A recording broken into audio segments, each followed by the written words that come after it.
Hello and welcome to another episode of The Record of Arms.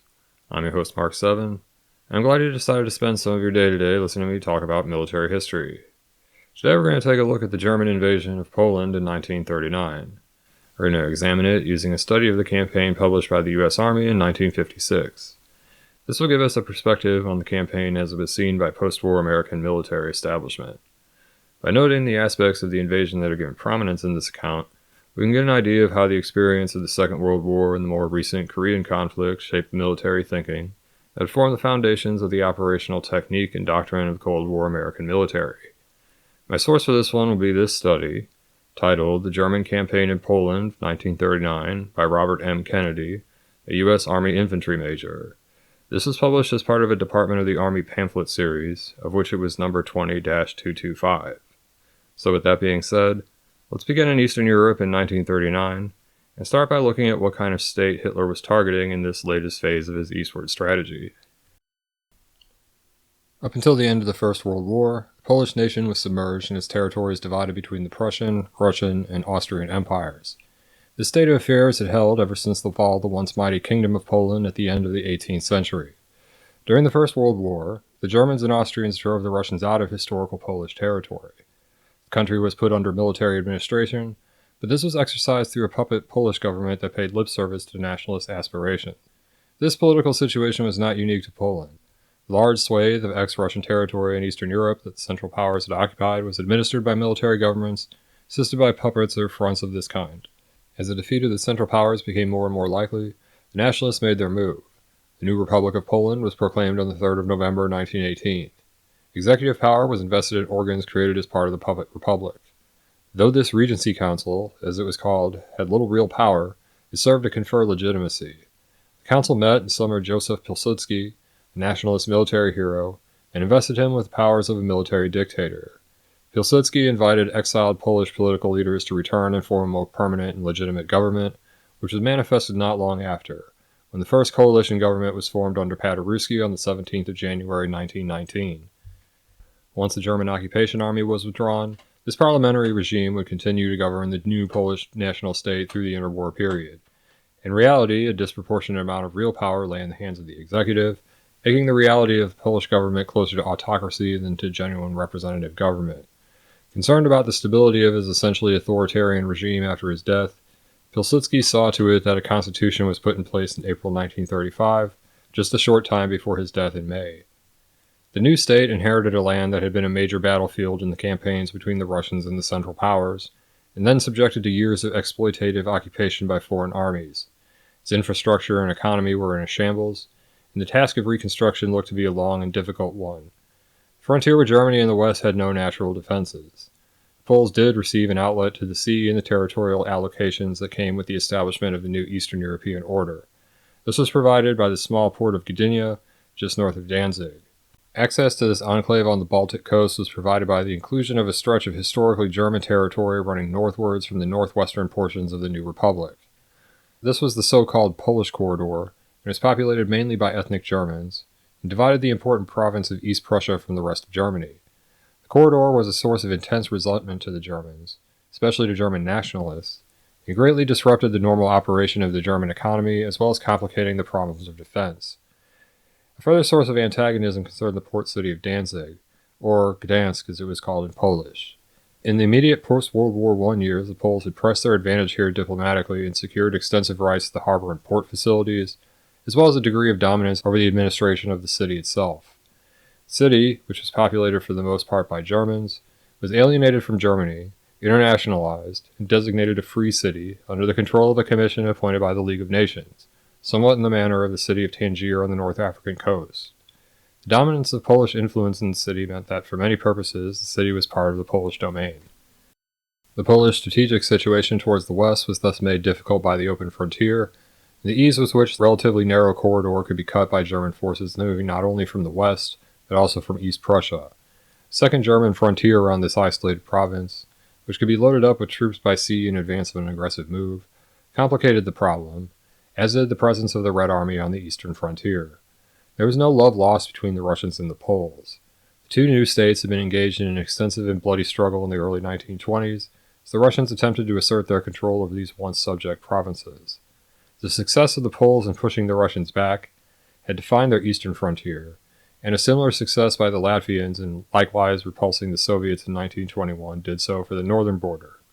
Nonetheless, in 1939 the eastern border could hardly be called secure, and in a powerful Soviet Union meant that significant forces had to be retrained to watch for threats from this direction.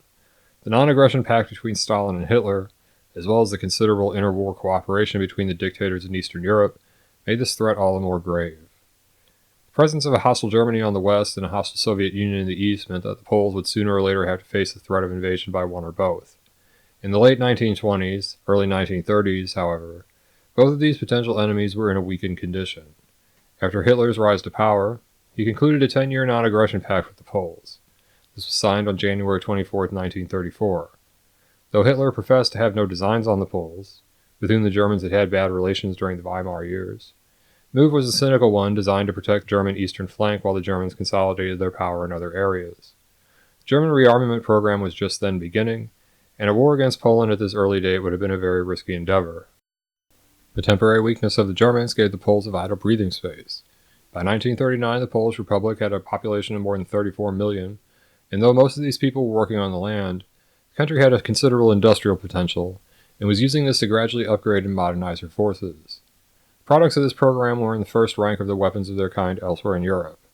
Polish tanks, guns, and aircraft, compared favorably with their French, Italian, and German counterparts, found a modest export market both in Europe and overseas. In area after area of her military, frontline units exchanged their World War I era equipment for modern domestic-made gear. By the late 1920s, most Polish equipment was on a par with her potential rivals. By 1939, however, this late 20s gear was itself in need of replacement. In the intervening decade, the cost of weapons had risen considerably, and the limitations of the Polish economy were again showing. This manifested itself in two main ways. One was that the quality and age of equipment varied widely across the services. For example, in the Polish Air Force, limited resources meant that modern bomber and fighter aircraft could not be developed and put into production simultaneously. The Poles could only afford to develop one at a time. This meant that at the time the Germans began their preparations for invasion, the Poles had modern bombers coming into service, but were still using obsolete fighters of late 1920s design. Had the war come a year later, modern fighters would have been entering production as well. The second limitation of Poland's relatively small economic base was in the scarcity of ancillary equipment needed to operate advanced weapon systems at greatest efficiency. Facilities such as repair shops with specialized equipment, depots of consumables and spare parts, logistics equipment such as trucks and tank transports were in short supply. This weakness is characteristic of second-rank military states, and it meant that the capability and reliability of the advanced weapons in Polish hands would rapidly degrade once they were engaged in heavy operations. By 1939, the Poles had new, domestically made small arms and machine guns, as well as modern armored vehicles and artillery.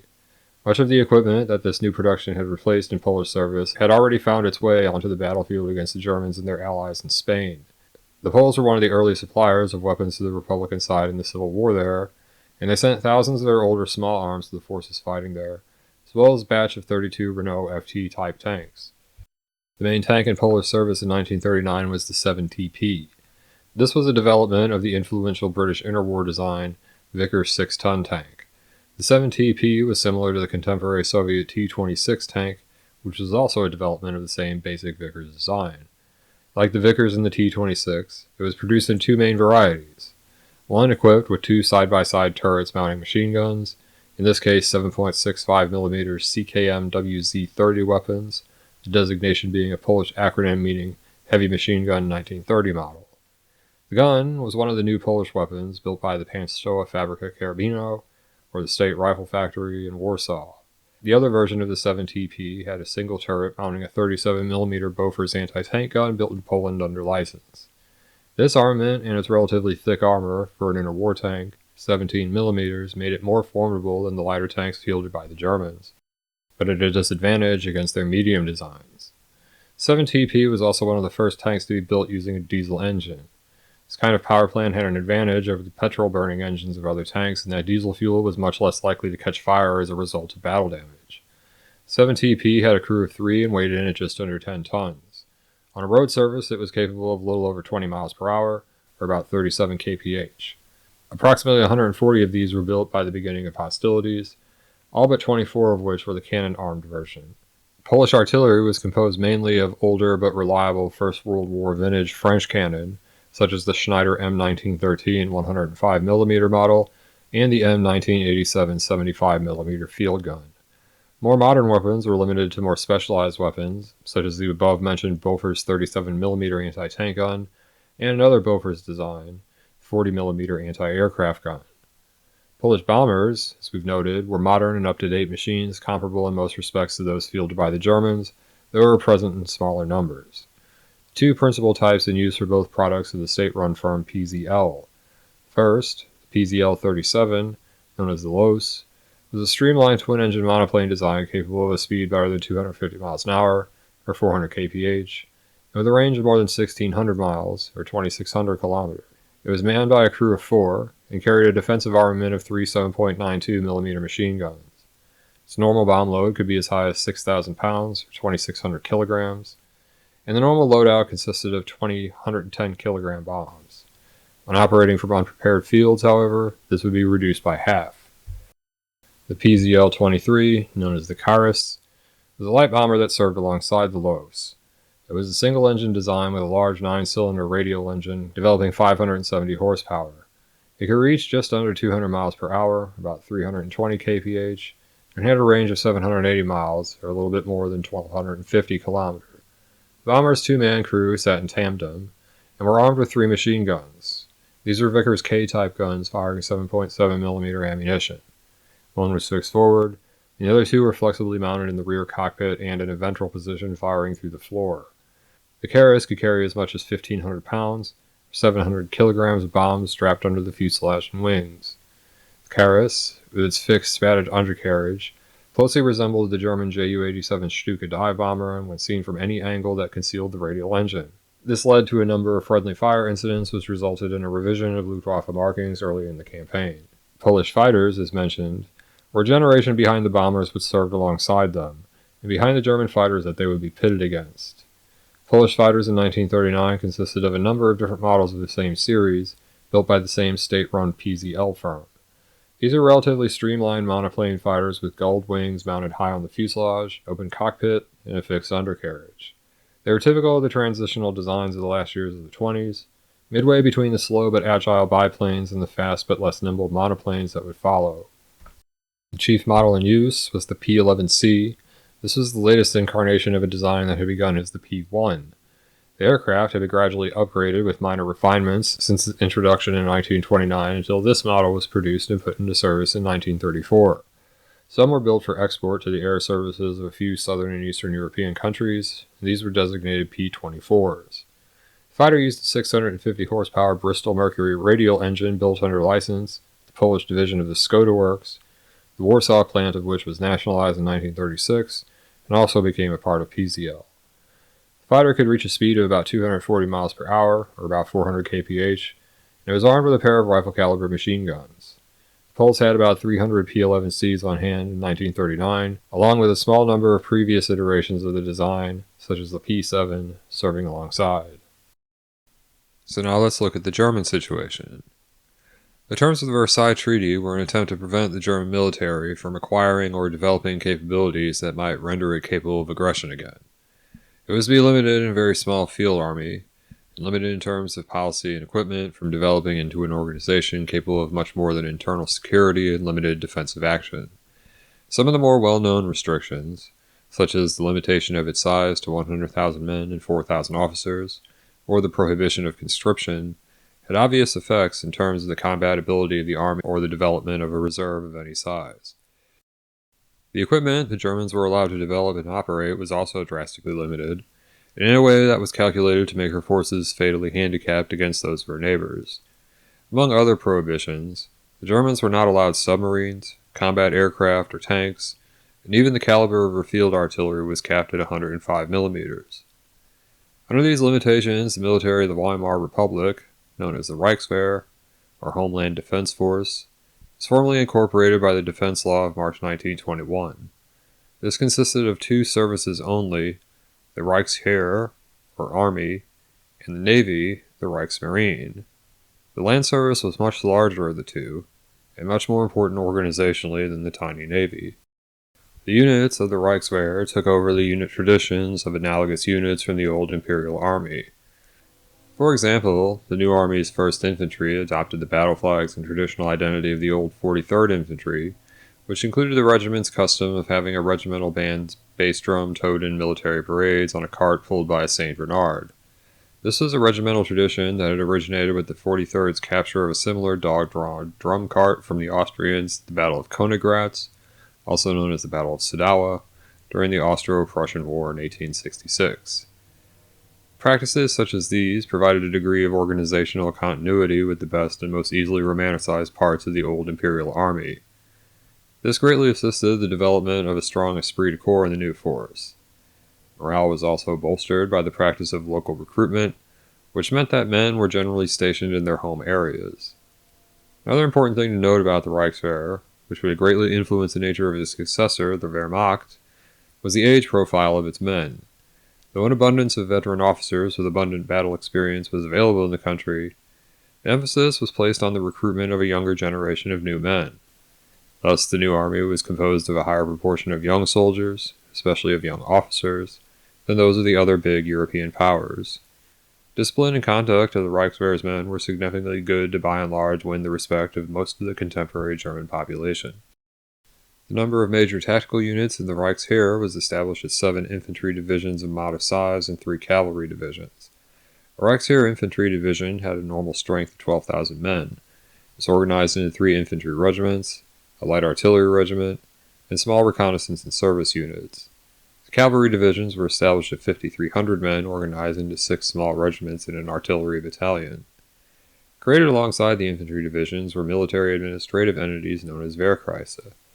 The national territory was divided up between 7 Wehrkreise, which had responsibility over territorial districts and were commanded by the commanding officer of the division that was stationed there. These Wehrkreise were charged with tasks such as recruitment, supply, and the routine administration of the military establishment in their district. Under the policy of local recruitment, soldiers normally served as a member of the local infantry division recruited by the Wehrkreise where they lived. For example, the 7th Infantry Division, located in Bavaria, had its headquarters at Munich. The divisional commander was also in charge of Wehrkreise 7, the district of which covered all of Bavaria. The soldiers of both commands would have been locally recruited, and thus there would be a majority of Bavarians in the ranks. The situation of the 3 cavalry divisions was similar, but as there were fewer of them, they drew men from a wider area than one Wehrkreise. Training of the Reichswehr's men at first emphasized military indoctrination and drill, but once individual discipline was established, the emphasis was shifted to field training. Limitations, stemming both from the treaty restrictions and the limited budget, meant that large-scale maneuvers and field exercises were difficult to perform with useful frequency. As a result, expedients were resorted to provide as realistic a tactical situation as the limited means could allow. This usually took the form of war games carried out in the field with skeleton-strength tactical units. A number of soldiers just sufficient to provide an accurate simulation of full-scale conditions were employed in these maneuvers, during which the headquarters and command units operated at full capacity according to normal wartime practice. Gaming rules allowed for simulation of aircraft and other forbidden weapons, while some others such as tanks and armored vehicles were simulated by mock-ups, in this case usually trucks and automobiles fitted with dummy turrets and superstructures. German doctrine at the time emphasized the use of assault tactics built around infantry artillery teams supported by tanks and aircraft to break defense lines such as those that developed in the last war. These units would concentrate on a small portion of the enemy line, known in the terminology of German operational doctrine as a Schwerpunkt, bring overwhelming firepower to bear to force a breach. Once this was done, mobile units would quickly push forward through the break in the line to wreak havoc on the enemy's rear areas and communications. Many of the practical problems of conducting these kind of fast-moving offensive operations, particularly those involving communications, were worked out in the course of these Reichsheer war games. By the mid-1920s, the wartime Allies had begun to relax their vigilance regarding the Versailles Treaty restrictions. As a result, the Germans began to augment supporting arms such as signals and anti-aircraft units, and also quietly replaced much of their artillery and some other categories of weapons with updated models. The laxity of treaty enforcement encouraged the Germans, whose economy was beginning to revive after the severe post-war dislocations, to interpret the treaty in the broadest possible terms. This meant that much of the inconspicuous preparatory work that would be necessary to support a rapid rearmament was accomplished during this period. Various means were utilized to get around the treaty restriction. Front companies were set up in the Netherlands and in Spain to build and develop submarines. These companies built subs for foreign customers, and the receipts on the contracts provided not a small amount of the funding for naval rearmament projects. The German naval effort in Spain also included the establishment of a torpedo testing and production facility. Aside from the development of technique and money these efforts brought in, their chief value was in keeping the highly specialized technicians needed for the production of these cutting-edge weapons employed, and ensuring that their vital skills and expertise were not allowed to decay or fall behind the state of the art. Similar evasions were carried out in other fields and in other countries. Agreements were reached with the Soviets to allow the establishments of weapons production facilities in their territory. This effort served much of the same purposes of the other German efforts to employ their technical personnel abroad. The Russians were glad to receive the technical expertise and services of the German engineers to build up their own arms capacity, and in return allowed the German military to conduct trials and development work away from the prying eyes of the treaty powers. In 1926, the ban on German aircraft production was lifted, and the same year a number of smaller aviation and air transport companies were merged and formed into a state-run airline, the Lufthansa. General von Seeckt, then the commander of the Reichswehr, succeeded in getting his own candidate for the directorship of this new air monopoly appointed to that important office.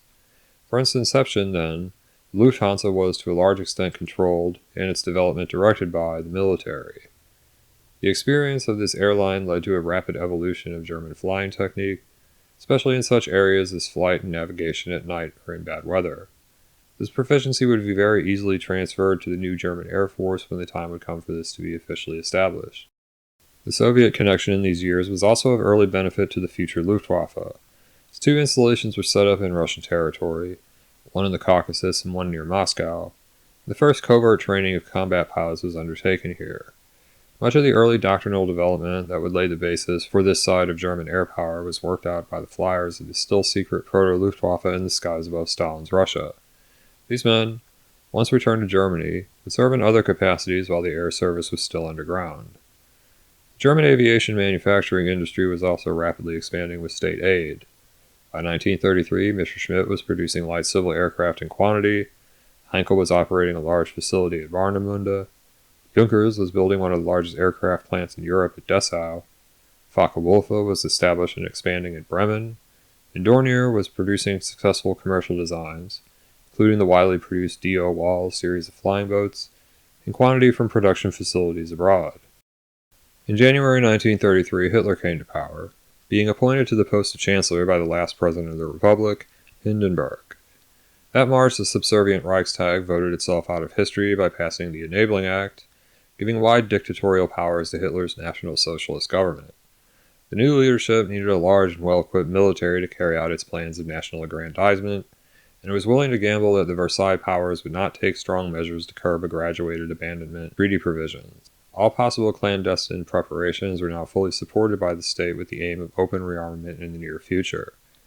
Careful and painstaking planning work undertaken in the 1920s by the Reichswehr now paid off, as a great deal of the groundwork necessary to carry out the rapid expansion had already been performed.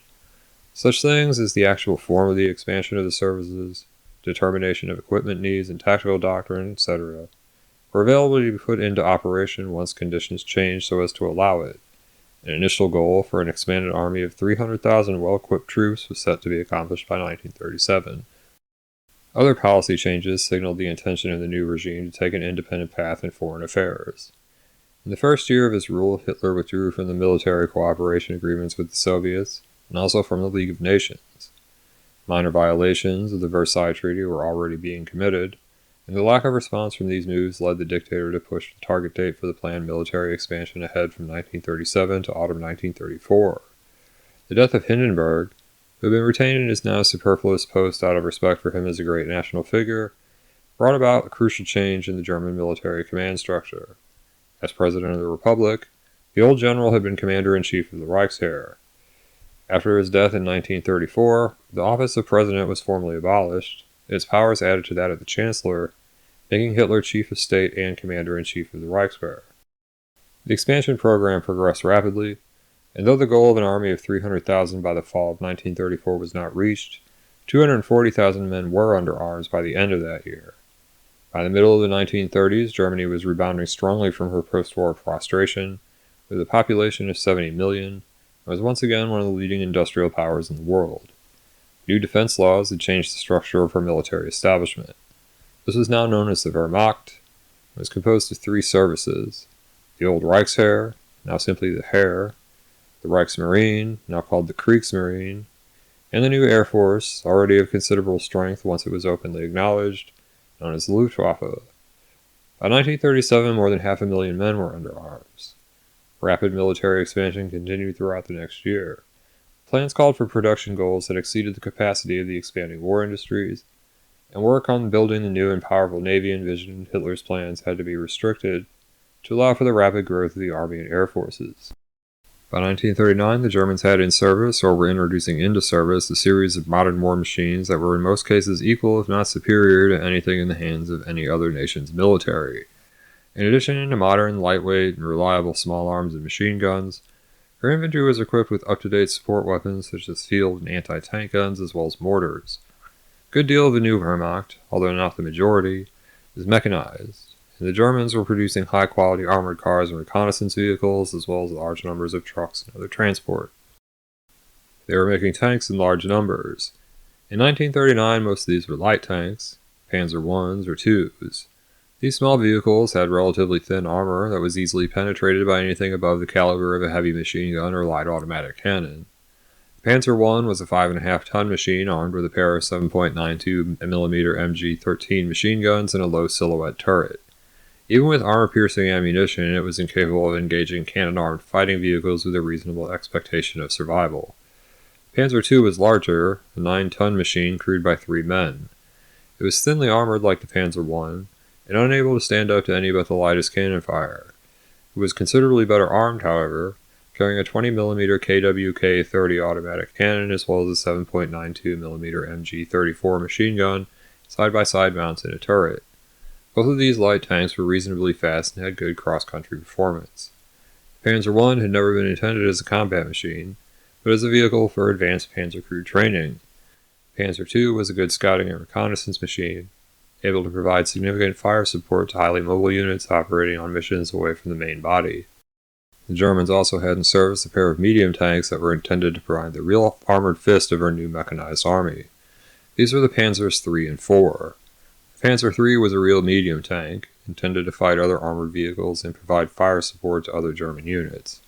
This 23-ton vehicle was more than twice as heavy as the Panzer II, with armor twice as thick and armed with a 37mm KWK-36 gun. This was an adaptation of the infantry's PaK-36 anti-tank gun. This weapon had proven deadly to even the best Russian tanks encountered on Spanish battlefields in 1937 and 38. Panzer III also carried 2 or 3 MG-34s for anti-infantry firepower. It was complemented in panzer formations by the Panzer IV. This was a tank meant to engage fortifications or strong points and provide general high explosive fire support to German forces. It was in most respects a similar machine to the Panzer III, somewhat heavier at 25 tons. This increased mass went into heavier armor, especially front armor, and a short-barreled, low-velocity 75mm KWK-40 cannon. This gun's performance was poor against armored vehicles, but carried a large high-explosive charge that made it much more devastating to softer targets such as buildings and concrete fortifications, and against area targets. The Panzer IV was meant to be supplementary to the Panzer III, and was produced in smaller numbers. German artillery was modern and formidable, including not only high-quality and reliable pieces in 105mm and 150mm calibers, but also excellent anti-aircraft artillery in 20mm, 37mm, and 88mm caliber, and the 37mm PaK-36 anti-tank gun. In the air, the Germans fielded probably the most formidable air force in the world at the time. Its expansion of the new Luftwaffe had progressed rapidly. The service was already fielding its second generation of tactical aircraft. These included twin-engine medium bombers such as the Heinkel 111 and the Do-17, both of which had seen action in the Spanish Civil War. The experience of combat in this conflict shaped the evolution of these bombers, along with that of the Ju-87 Stuka dive bomber, which also saw limited action here. The same could be said for the Germans' principal fighter, the Messerschmitt 109, which is already in an advanced state of evolution as a result of the Spanish experience, when it was put up against the best Soviet fighters then in service. The 2-year experience of the Messerschmitt in Spain saw much more powerful models of the fighter appear in the course of the fighting there. By mid-1939, the Jagdwaffe, or fighter force of the Luftwaffe, was flying E-model 109s, fast and powerful machines with 1100 horsepower Daimler-Benz engines, an armament of two 20mm MG automatic cannon, and a pair of 7.92mm machine guns. Some of the fighter squadrons were trained as specialized defensive escort fighters, or Zerstörer units, meant for long-range missions deep into enemy airspace. These were in the process of converting to the new Messerschmitt Bf 110 twin-engine heavy fighter, which would make its combat debut over Poland. This military expansion was taking place alongside of, and was meant to support, a policy of political and territorial aggrandizement meant to lay the basis for Hitler's planned conquests. Let's take a look now at some of the steps that led to the decision to move on the Poles. Hitler turned out to be right in his estimation the wartime allies did not intend to take active measures to oppose a gradual program of expansion on Germany's part. This disinclination to take strong measures against an aggressor was indicated by the weak response to Mussolini's moves in the Mediterranean and Ethiopia in the early 30s.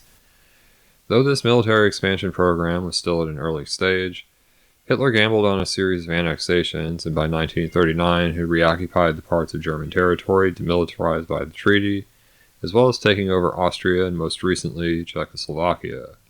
Also, his forces had been more or less openly aiding the fascist militarist rebel alliance in Spain for more than 2 years. The weak international reaction to these moves had convinced the dictator that the next step in the escalation of his aggression would elicit similarly impotent reactions. The next step was to be taken in the east. The existence of the Polish corridor and the separation of East Prussia from the rest of Germany made war with Poland all but inevitable. Hitler felt that, despite the guarantees made to the Poles by the British and the French, these powers would not intervene in any significant way, especially if the conquest was made quickly enough to make any British-French action taken to aid the Poles futile. The move on Poland would ideally be a replay of the annexation of Czechoslovakia, but on a larger scale. Planning began at the beginning of 1939, as German involvement in Spain was being wound down. There was some opposition in the army, and many officers who felt that the Wehrmacht was not yet ready to risk a war on two fronts, but by this time the Nazi Party's methods had effectively divided and silenced any such internal criticism.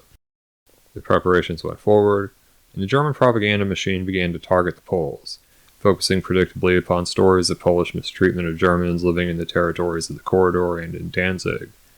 Ironically, the authoritarian caste of the Polish government, with its dominant executive branch, was also criticized by the Nazi machine. Hitler's demands on the Poles began early in the year, calling for concessions in Danzig and in the corridor. These were refused, and it soon became clear that the Poles were not going to be intimidated into making any concessions to Hitler. They would have to be overcome by force. The Germans then began working on detaching the Western powers from their alliance to the Poles. Propaganda emphasized and overplayed the strength of the new Wehrmacht and the fortifications facing the west, known as the West Wall or sometimes as the Siegfried Line. It was hoped that this show of strength would convince the British and the French, who had large forces but a great deal of outdated equipment, that going to war with the heavily armed Reich over distant Poland would be too expensive of a proposition for them to commit themselves to. These efforts met with frustration, and in response to Chamberlain's pledge of support to the Poles, the dictator had preparations for war with Poland drawn up and issued in April to military to execute in the event of war. This plan outlined a surprise attack on the Poles, using only active duty units, so that mobilization would not have to be ordered before the war and thus warning given of the coming attack. The invasion forces would concentrate on the borders and then move to crush the Polish army and quickly cut the corridor and link up East Prussia with the rest of the country. Simultaneously, the Navy would guard communications with the isolated province, blockade the Polish harbors, and destroy the small Polish fleet. Most of the Wehrmacht's forces would be employed in an attempt to rapidly overwhelm the Poles, and a comparatively weak force would be left to hold the western border defenses. An annex to the plan issued shortly afterwards directed that there was to be no declaration of war beforehand, nor any mobilization of reserve units or industry, but that this might become necessary if the war expanded and widened beyond Poland. The recent acquisition of Czechoslovakia gave Germany a number of advantages to facilitate this move eastwards. Czech industry was no less advanced and intensive than that of the leading countries of Western Europe, particularly in the province of Bohemia. Czech-made armaments, particularly those of the famous Skoda works, located in the historic city of Pilsen, were among the best in the world, and these were now added to the arsenals of Hitler's forces. More strategically relevant to the attack on Poland, Germans now controlled Slovakian territory along the southern Polish border. Not far beyond the Polish side of this frontier lay one of the country's chief industrial regions, centered on the city of Krakow. This frontier ran through the Carpathian Mountains, but even a modest advance here could easily threaten to envelop the southern end of a westward-facing Polish defense and compel a withdrawal of units fighting at the German frontier. On the 28th of April, Hitler abrogated the non-aggression pact with the Poles he had made in 1934. He did this in a speech before the Reichstag. In the same speech, he withdrew Germany from the 1935 London Naval Agreement limiting the size of her fleet, a move calculated to threaten the British. On the 22nd of May, he concluded the so-called Pact of Steel with the Italians. Though Italy was not a match for France or Britain, especially as her military was exhausted from the campaigns of the past few years in Ethiopia and Spain, her adherence to Hitler's cause was valuable as Italy's powerful fleet could threaten British interests in the Mediterranean. It would also cause the French to need to secure their Italian border. The final important diplomatic preparation was accomplished on the 23rd of August, when an agreement was signed between Hitler and Stalin pledging non-aggression and dividing up Polish territory between them. Throughout the months leading up to September, a number of provocations and incidents occurred between the Poles and Germans in the border regions. The one which would finally trigger the war involved an alleged Polish attack on a German radio station in the town of Gliwice in German Silesia, in which a band of men in Polish uniform took over the station, broadcast a message in Polish announcing an attack on Germany, and were then driven back across the border, leaving casualties behind. This operation was organized by Heinrich Himmler, using SS men dressed in Polish uniforms. The casualties left behind were prisoners condemned by the Nazis who were dressed in Polish kit, then shot and dumped for the German police to find. The Gliwice incident, as it was called, was represented as an incursion by hostile Poles into the Reich's territory, in which the Germans had been forced to return fire. Within hours of it, the machinery of war was set turning. And there's where I'll end this first part of the examination of the U.S. Army's account of the conflict between Germany and Poland. Next time we'll continue with a detailed look at the forces arrayed on both sides as the invasion began, and in the initial days of the fighting. I anticipate that this will probably be a 3 or maybe 4-part series, as I intend to cover some aspects at least of this campaign in a fair degree of detail. After that, I intend to begin a new series on the war fought between the Spanish and the indigenous insurgency in the Rif region of their Moroccan protectorate in the 1920s. Looking further ahead, I'm making some preparations for a series on the Italian conquest of Ethiopia in 1934. I think all these aggressions by the various authoritarian states in interwar Europe form a pretty cohesive narrative and provide a good background for understanding the violent European world that made something like Hitler and the Nazis possible, and a Second World War all but inevitable. So I hope that sounds like the kind of thing you'd like to hear about. I'm planning on sprinkling in a few other topics, including a few that will be kind of a departure from what I've been focusing on, but hopefully the kind of thing that at least some of you might find enjoyable. That being said, as always, I remain Mark 7, wishing you all the best.